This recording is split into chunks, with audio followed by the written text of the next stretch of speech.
for joining me on this live session on Facebook.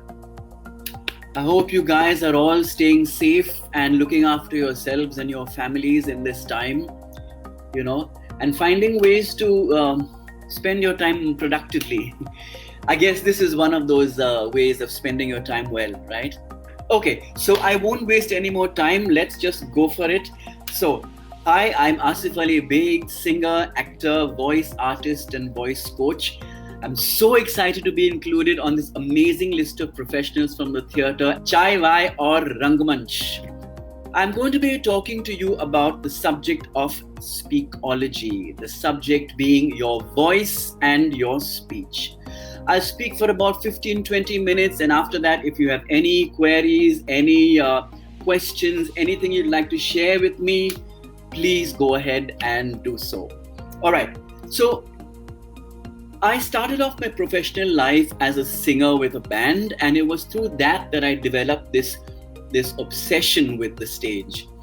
However, I was singing at a time when Michael Jackson was at the height of his popularity, and I'm sure all of you are familiar with Michael Jackson's music, and you know that most of his songs were sung in those really high keys. He would go, I'm bad, you know it. And I used to be struggling and straining to hit those top notes because I was oblivious to any kind of technique. I knew nothing about vocal technique, nothing about breathing technique, with the result that I ended up damaging my vocal cords so badly that I had to quit the band. It was only much later when I went to drama school, that I discovered what is known as vocal support. That is supporting your voice with your breath so that you don't strain the vocal cords. In fact, even now, as I continue to read up on breathing technique, I cannot emphasize enough the importance of deep breathing, what is technically known as intercostal diaphragmatic breathing. Your intercostal, that word may sound very strange to you. It may sound like Greek, but intercostal comes from your intercostal muscles, around your rib cage over here. And diaphragm, that's the circular dome-shaped muscle at the base of your rib cage. So these are the muscles that you need to engage. Can you see? That's how you breathe, intercostal diaphragmatic breathing. So in my course that I call Speakology, I spend a lot of time making people aware of this correct breathing technique. In fact, guys, remember, the quality of your breath is the quality of your life. When you breathe deep, you operate from that deep place within you, which is your core, your energy center. When you breathe shallow, you live at a shallow superficial level, and that will show in your voice as well.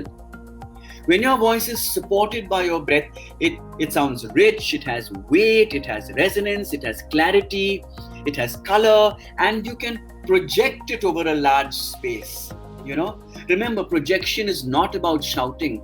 It's the ability to be able to support your voice with this nice deep breath and then throw it out into that space in the auditorium to the audience. You think of shooting your voice like an arrow. You throw it like darts and you reach with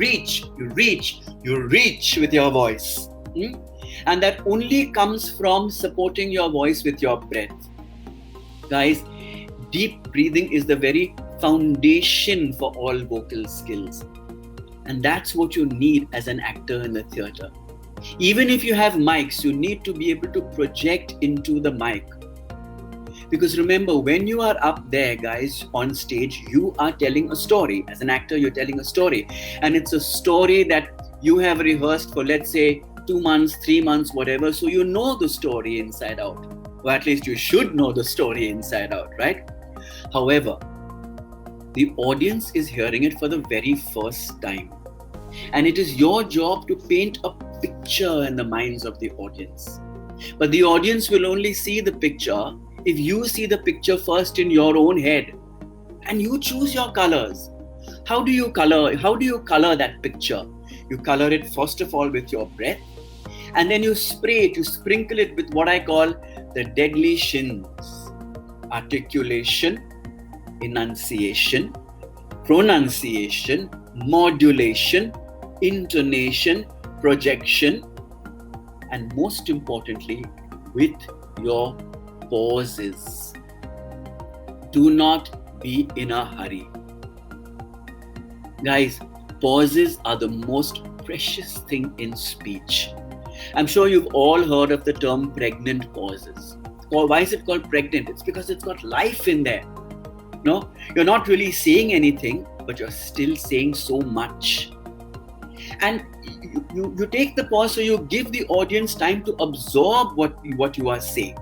Let them swallow and digest what you have just fed them before you decide to feed them the next spoon. I mean, they might choke, right?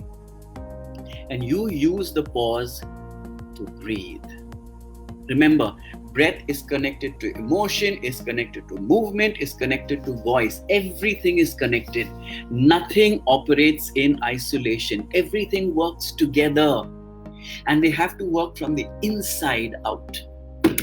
So, which brings me to the first deadly sin, which is articulation. Articulation is the formation of clear and distinct sounds in speech. Of course, clarity of speech comes mainly from clarity of thought. But these distinct sounds of speech come from working actively with your articulators. What are your articulators? Sorry, that's another fancy word. But articulators very simply are the tip of the tongue, the teeth, the lips, the hard palate, the soft palate, the alveolar ridge. They are the organs of speech which come together to create the vowels and consonants in any language. Guys, this is not only about English. This is applicable to all languages. And you know what? The key thing for us to remember, as Indian actors especially, we all come from so many diverse backgrounds with so many regional influences when we speak. Yeah, so it's important for us to understand the difference in the placement of vowels and consonants for the different languages when we speak.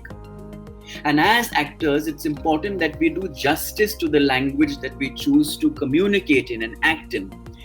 I'll give you a very simple example. Tomato and tomater, right?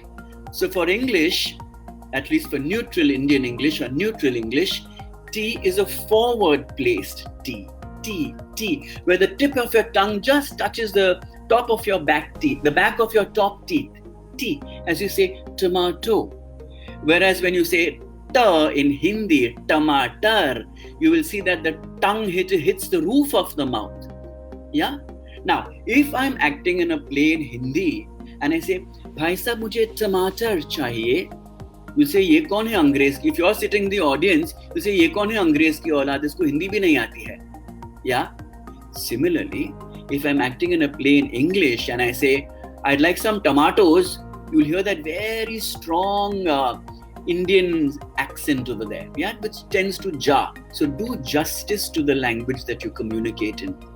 You know, some years ago, see, I know my name is Asif Ali Beg, but I don't know Urdu at all. I understand this much of Urdu. And some years ago, I went to watch a play with the great Nasir Saab in it. It was a play in Urdu. And what I heard that evening absolutely captivated and enthralled me, because Nasir Saab did absolute justice to the language.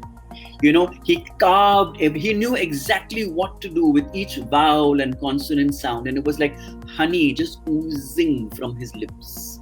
So at the end of the day, you know, even if you don't understand the language, because the actor is doing justice to the language, it can still be a captivating and enthralling performance, and you can still get the story, right? So do justice to the language. Articulate. Articulation, pronunciation, diction. And when you combine deep breathing with this correct vowels and consonants placement, imagine what that does to your speech, guys. You know, imagine what your speech will sound like as an actor. I always use the analogy of a crisp papad. You know, I'm sure all of you have had the experience of tasting stale, soggy papad, and you know how terrible that tastes, right? When we eat papad, we like it to be hot from the stove, and it has to be crunchy and crisp and just crumble in the mouth. Yeah, that's what your speech should sound like, crisp papad that you are serving the audience. Guys, the audience have paid to come and watch you. It is our duty to serve them crisp papad with our crisp speech, right? Okay? It's disrespectful to serve your audience soggy papad. Crisp speech, crisp papad. You know, there is a whole school of actors who think that if they mumble and they speak under their breath like that, they think they're giving a very realistic performance. I mean, realistic performance is fine, but if I can't understand the words, it's really no point, right? I mean, then in that case, don't use words. Use dance, use mime, use gesture, use whatever. But if you choose to use words, use them properly. Speak them properly. The audience needs to understand the words, hear them. Yeah? In my years in the theatre, I never walk out of plays, no matter how bad I think they are. But I did it just once in my entire life. I went to watch this production of a play that was being performed by a very established theatre group, and it had some of Bombay's finest actors on stage. And I had already seen earlier productions of the play. I had read the play. I had seen a film version of the play. But that evening, I couldn't understand one word of what the actors were saying. So I left. I mean, guys, if I'm not getting the story, if I can't understand what you're saying, then it's pointless. Clarity. Guys, these days you're so lucky. There's tons of stuff on YouTube. If you can't afford to pay for professional training, just look it up on YouTube and practice. Okay, which brings me to my next ingredient in my Speakology recipe. Yes, I call it my recipe because think of your voice as a dish or a cake that you are serving your audience. You remember I said crisp papad earlier. Crisp papad, a dish or a cake. And you keep adding ingredients and you keep adding layers to that to make it interesting and enjoyable for the audience. So my next ingredient is modulation. What do you think modulation means? To quote the great Shakespeare, who said, "I do not much dislike the matter, but the manner of his speech." And the manner comes, guys, from the tone of your voice, which is very, very, very important. Most of the time, you are saying much more with the tone of your voice than with your actual words. I'm sure all of you who are actors out there, and you've heard the term subtext, right? And the subtext comes from the unwritten, unspoken words. And it comes from the tone of your voice. For example, I may say, "Hey, Jaidev, what a nice shirt you're wearing." So what am I doing right now? I'm complimenting Jaidev, right? But now I'll say, "Hey, Jaidev, what a nice shirt you're wearing." Now was I complimenting Jaidev? No. A third thing, "Hey, Jaidev, what a nice shirt you're wearing." See? The same words, 3 different tones, 3 different meanings, 3 different intentions, which will elicit 3 different responses from my co-actor and from my audience. And that tone comes from what I am feeling and what my intention is. What do I intend to do to you when I speak? Do I want to compliment you? Do I want to tease you? Do I want to provoke you? Do I want to scare you?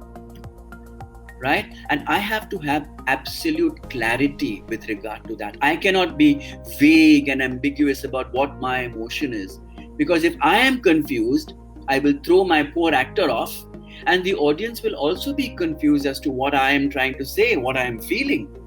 Right? So clarity of thought. Closely related to modulation is the next deadly shin, which is intonation. What is intonation? Which word do I stress on in the line to convey the right meaning? Yeah? For instance, I just said, "Hey Jaidev, what a nice shirt you're wearing." Now, which word do I say? I can say, "Hey Jaidev, what a nice shirt you're wearing." Or, "Jaidev is wearing a nice shirt." Jaidev is wearing a nice shirt. Or I may say, "Jaidev is wearing a nice shirt." Or I may say, Jayadev is wearing a nice shirt. You see the difference, the shift in the stress, the shift in the weight, the shift in the emphasis changes the meaning of the line. And that's also very, very important. It creates those very subtle nuances. And it's good, it's important to play around with the stress, to play around with this emphasis and the intonation. Don't just go for the most obvious choice. Of course, different actors will interpret text differently. Different actors will portray the same emotion differently. But you cannot completely change the meaning of what the writer is trying to say. Yeah, it is our job as actors to bring the playwright's words to life. And you do that by playing with your pitch, your pace, your volume, and as I said earlier, your pause. Of course, all of this comes from your understanding of the character. Why does the character speak the way he speaks? You know, there's no point just creating a stylized voice because you think it's very cool. I mean, what Marlon Brando did with his voice in The Godfather worked for Marlon Brando and The Godfather, right? It will not necessarily work for you. Or just because you think that Amitabh Bachchan has a great voice and he's got this great baritone voice, so let me see if I can use a Bachchan voice in a play. It won't work. It won't work. Study and understand the character. Why does the character speak the way he speaks? What are the factors in his or her life experience that influence the way he or she speaks? You know, I'm sure you're all aware that all characters are three-dimensional. And it is these same three dimensions that influence the character's voice.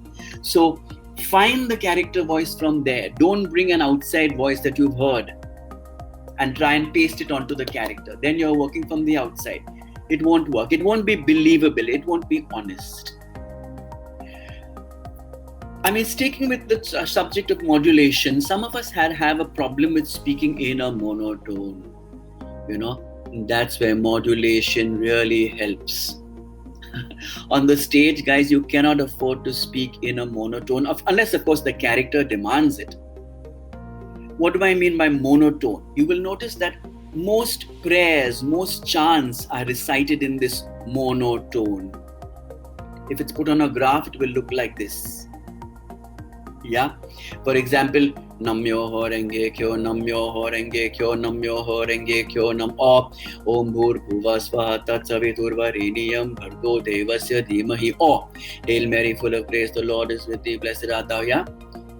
And the reason that prayers and chants are recited in a monotone is because the objective of them, of chants and prayers, is to put you in this trance-like state.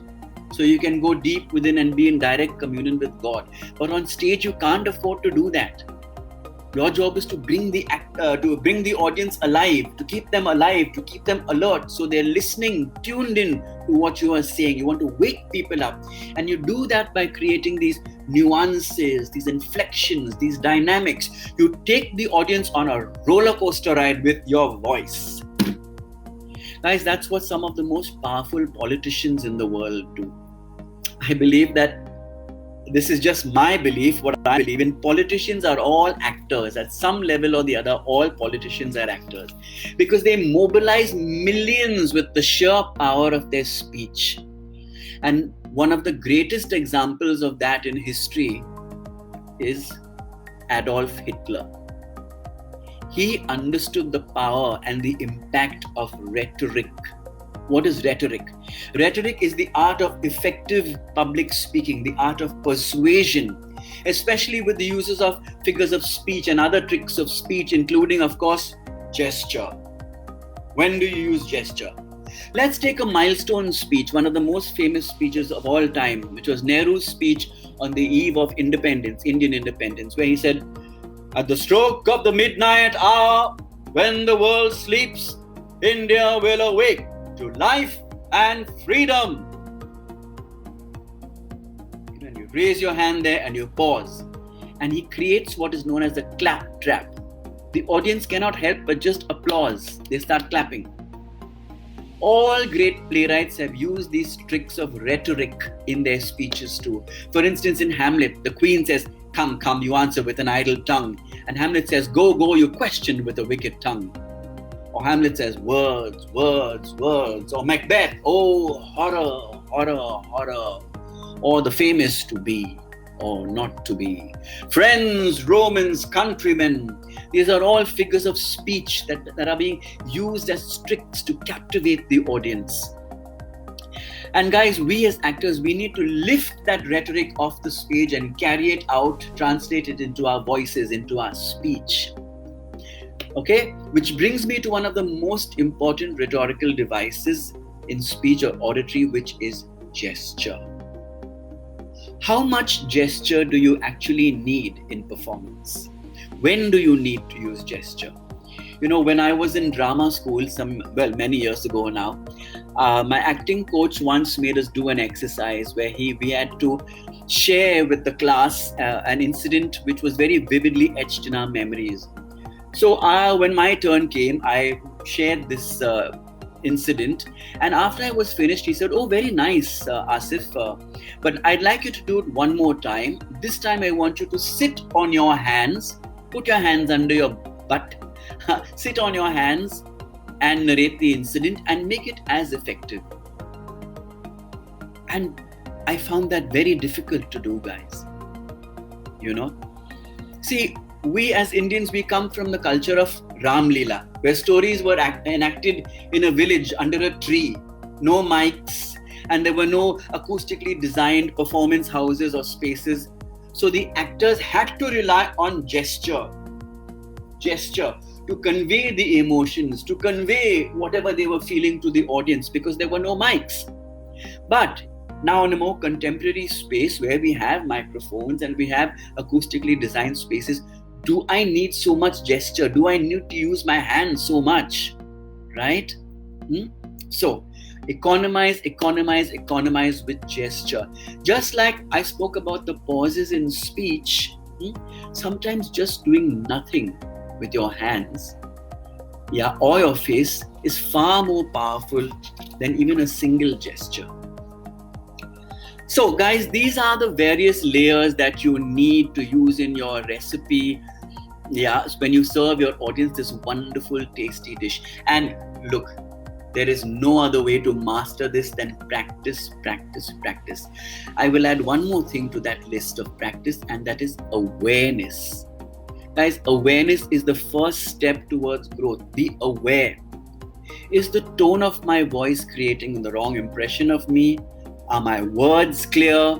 Is my accent getting in the way?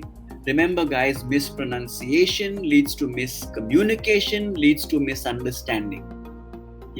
And God knows we don't want any misunderstandings in our life. So be aware, start practicing, create a little routine, a little riyaz routine for yourself. You know, just like so many actors are very passionate about having a great body and looking good, dedicate some time to also sounding good. You know, a little breathing, a little articulation, a little projection, a little modulation exercise every day. You know, practice that so it gets programmed into your muscle memory. Then you won't even have to think about it anymore. It will become second nature to you when you go up to perform, because it's all in there. It's all in the body.